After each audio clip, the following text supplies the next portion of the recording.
Buni ko'pchilik bilmas ekan. 90% odam bilmaydigan Word dasturini 3 ta siri. Buning uchun albatta Word dasturiga kirib olamiz. Hop, kirganimizdan so'ng fayl ochamiz.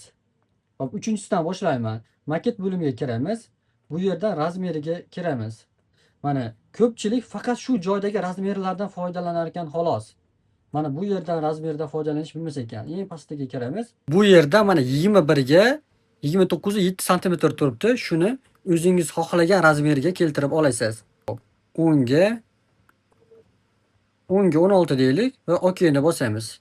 Mana shunday qilib o'zingiz xohlagan razmerga keltirib foydalansangiz bo'ladi. Ikkinchisi, ushbu so'zlarni bir-biriga yaqinlashtirish yoki uzoqlashtirish bo'ladi.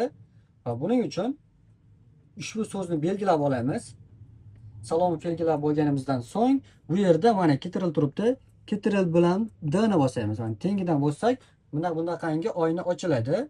Bu yerdan ushbu bo'limga o'tamiz. Mana endi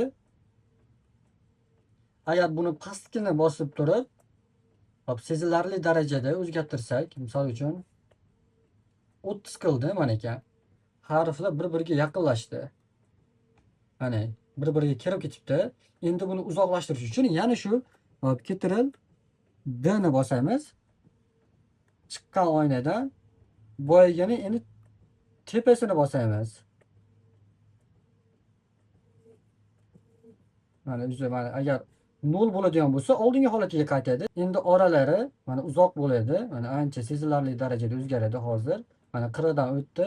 Endi OK ni bosamiz. Mana ekan. Oralari uzun bo'lib ketgani uchun pastga tushib ketdi.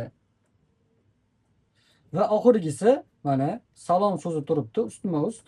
Hop, shuni agar bir-biriga yaqinlashtirmoqchi bo'lsangiz, mana eng yaqini 1-0 turibdi. Uzoqlashtirsa bo'ladiki, bundan ortiq yaqinlashtirib bo'lmaydi. Ko'rib turibsiz. Endi buni bundan ham ortiq yaqinlashtirmoqchi uchun bo'lsangiz, mana bu yerni tanlab olasiz. Va bu yerga kirasiz. Va bu yerda mana eng pastda turibdi. Mana e'tibor berasizlar. Shu joyni tanlab turib, mana tochnoda yozuvga bosamiz va bu yerda mana 12 pt turibdi. Xo'p, shuni sezilarli darajada o'zgartiramiz. Mana 200 ga keltirdim. Misol 200 ga olaylik. Va bu yerdan OK ni bosaman. Mana orasi ancha uzoqlashdi. Endi buni bir-biriga yaqinlashtirish uchun yana boyagi joyga kiramiz. Va bu yerda mana 202 qilib qo'ygan joytimni hech bo'lmaganda 50-60 qilishimiz kerak bo'ladi. Holatga qarab o'zingiz 180 qilib ko'raman. Mana ancha yaqinlashdi.